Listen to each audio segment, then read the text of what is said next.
Welcome back to our channel friends Samay news और मैं हूं आपके साथ आपका मेजबान होस्ट फैज अहमद।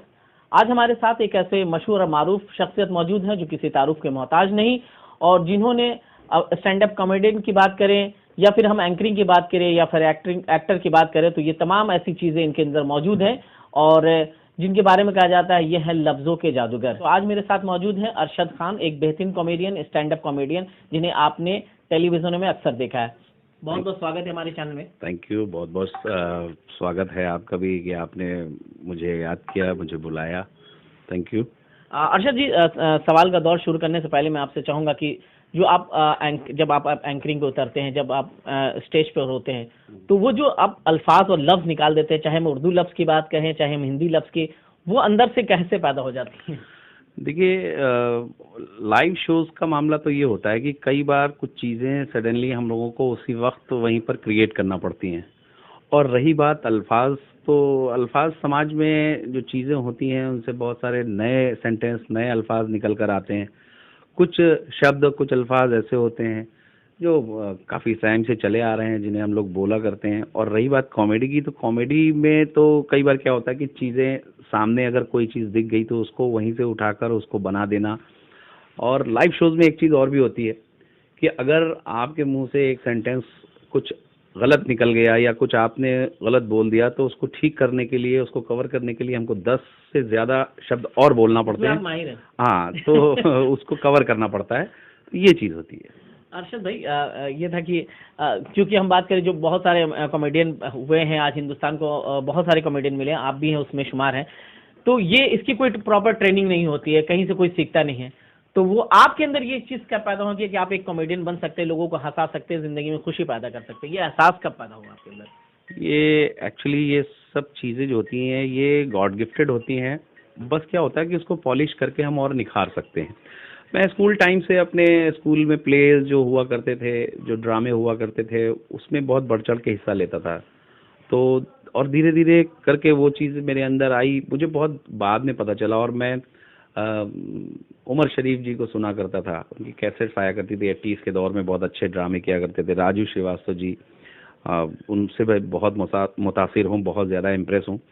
और मैं घर में भी कुछ आवाज़ें निकालना, कुछ इधर उधर की बातें करना, और मेरी वालदा जो हैं वो, उनके अंदर ये चीज़ें हैं कि वो भी हमारे और जो रिश्तेदार होते हैं उनकी आवाज़ को बहुत अच्छा बोल लेती हैं, कॉपी कर लेती हैं। अगर कोई हमारे रिलेटिव दूर के हैं तो उनकी बेटी कैसे बोलती है, उनका दामाद कैसे बोलती है, तो वो ये मेरी माँ कर लेती थी, तो वो कभी भी कर लेती हैं। तो वो जो है मेरे अंदर वो चीज़ें वहीं से मैं समझता हूँ आती हैं। और बाकी अप्रिशिएट करने वाले हमारे साथी, दोस्त, यार, तमाम सारे लोग ऐसे हैं जिन्होंने अप्रिशिएट किया। उसके बाद 2006 में मुझे मौका मिला रेडियो सिटी कॉमेडी का किंग कौन, उसमें पूरे हिंदुस्तान से ऑलमोस्ट 1800 लोग थे और लखनऊ से मैं था, तो मैं टॉप 4 में उसमें पहुंचा। विनय पाठक जी उसके जज थे।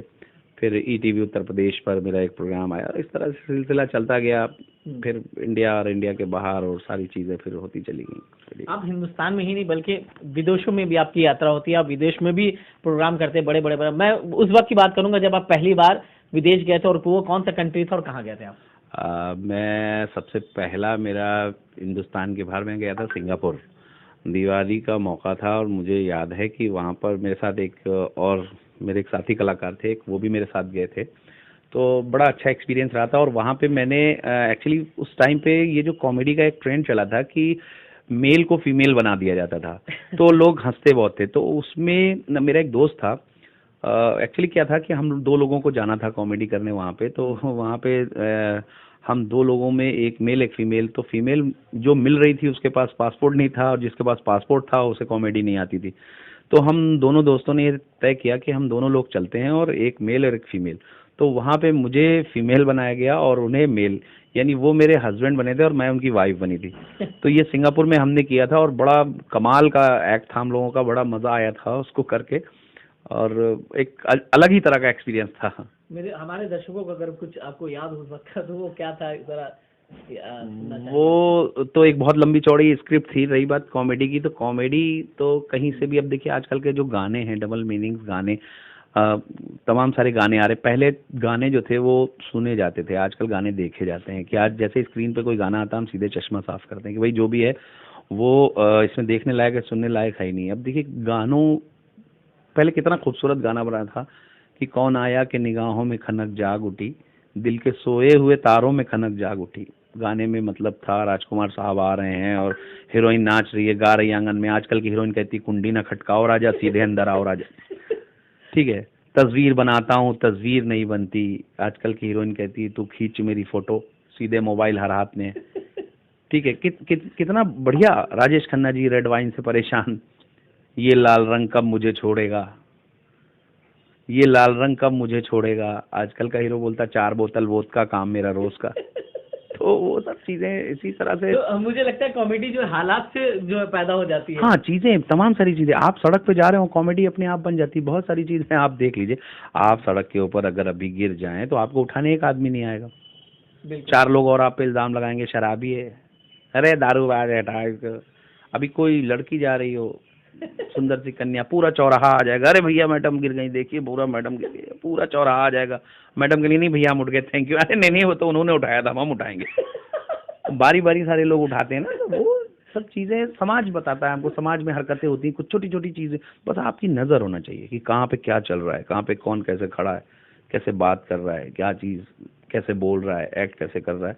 तो वो चीजें हम लोग उसमें अपना कुछ ऐड करके कुछ चीजें, बस ऐसे ही चलता रहता है। अच्छा, तो एक सवाल ये था कि हालांकि उत्तर प्रदेश में जिस तरह से कोशिशें जारी है और माननीय मुख्यमंत्री योगी आदित्यनाथ जी भी यहाँ पे एक प्लेटफॉर्म देना चाह रहे हैं फिल्म सिटी बनाने का, जो उन्होंने वादा किया है देशवासियों से और प्रदेशवासियों से कि फिल्म सिटी एशिया की सबसे बड़ी फिल्म सिटी बनेगी। तो आपको क्या लगता है कि उत्तर प्रदेश में जब इस तरह की फिल्म सिटी बनेगी तो जो नौजवान तबके हैं, जो बेहतर किरदार करते हैं, फिल्मों में काम किया, छोटे पर्दों पे चाहे बड़े पर्दों पे, उनको एक बेहतर मुकाम मिलने वाला है?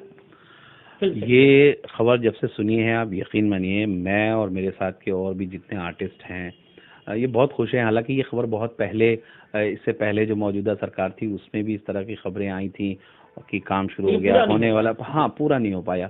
और जहाँ तक योगी जी, आदरणीय योगी जी और इनके कार्यकाल को देखते हुए और इनकी पिछले वादों को देखते हुए तो ऐसा लग रहा है कि ये भी काम हो ही जाएगा।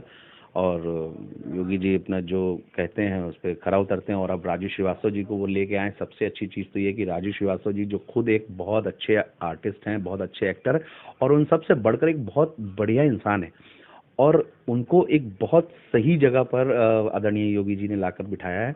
और मुझे लगता है कि अब लखनऊ और उत्तर प्रदेश के कलाकारों के दिन बहुरने वाले हैं, और ऐसी हम कामना करते हैं कि बहुत अच्छा वक्त आए और सब आर्टिस्टों को बहुत अच्छा, क्योंकि आर्टिस्ट पिछले लॉकडाउन में जैसा कि आप देख रहे हैं कि सबसे ज़्यादा अगर कोई परेशान रहा है तो वो कलाकार रहे हैं। हालांकि गवर्नमेंट की तरफ से उनकी हेल्प भी हुई, लेकिन बहुत सारे लोग ऐसे हैं जो छूट गए। देखिए, एक पपेट शो करने वाले से लेकर बारातों में ढोल बजाने वाला तक एक कलाकार है, एक आर्टिस्ट है।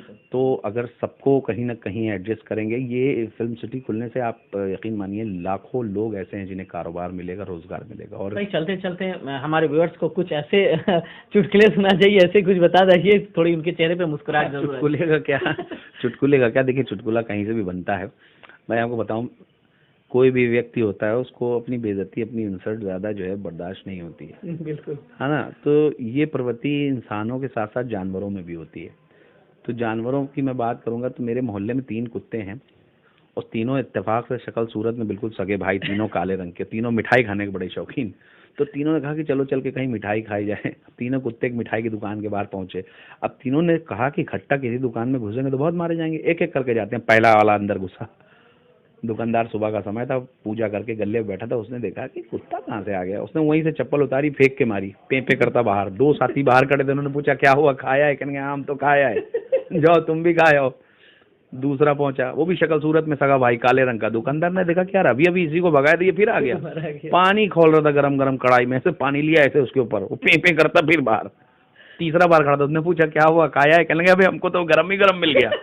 मतलब एक को जाते के साथ ही मिल गया, एक को गरम गरम, हमको तो लग रहा बिठाल के खिलाएंगे। उसकी किस्मत खराब, उसके भागे फूटे। बेचारा जैसे ही अंदर पहुंचा, दुकानदार ने अपने नौकर को बुलाया, कहने पुत्तन शटर बंद करो और इसको दौड़ा दौड़ा के मारो। उसको खूब मारा, बड़ी मुसीबत से वो तीसरा वाला जान बचा के बाहर आया। अब जो 2 पहले वाले बाहर खड़े थे, उन्होंने पूछा क्या हुआ, खाया है? कहने लगा अबे हमको तो आने नहीं दे रहे थे, करते बस खाते रहो। चलिए, बहुत बहुत शुक्रिया अरशद भाई। तो आप जाते जाते लोगों के चेहरे पे मुस्कुराहट जरूर, और इसी तरह अरशद खान साहब स्टेज परफॉर्म करते हैं तो लोगों के चेहरे पे मुस्कुराहट आ जाती है, अपनी हंसी रोक नहीं पाते हैं। और अरशद खान साहब ने अपनी जो शुरुआत की है, हालांकि अपने जैसा कि इन्होंने जिक्र किया, वालदा से थोड़ा तरबियत मिली और धीरे धीरे ये बड़े बड़े जो राजू श्रीवास्तव जैसे इनके आइडियल हैं, तमाम लोगों को देखते रहो, उसके बाद कॉमेडियन के किंग बने हुए हैं। तो लखनऊ में शायद ऐसा कोई हो जो अरशद खान को ना जानता, और ये हिंदुस्तान ही बल्कि हिंदुस्तान के अलावा अलग मुल्कों में भी अपनी एक शख्सियत बना चुके हैं। कैमरा पर्सन सरजीत के साथ मैं फैज़ अहमद, फ्रेंड्स समय न्यूज़, लखनऊ।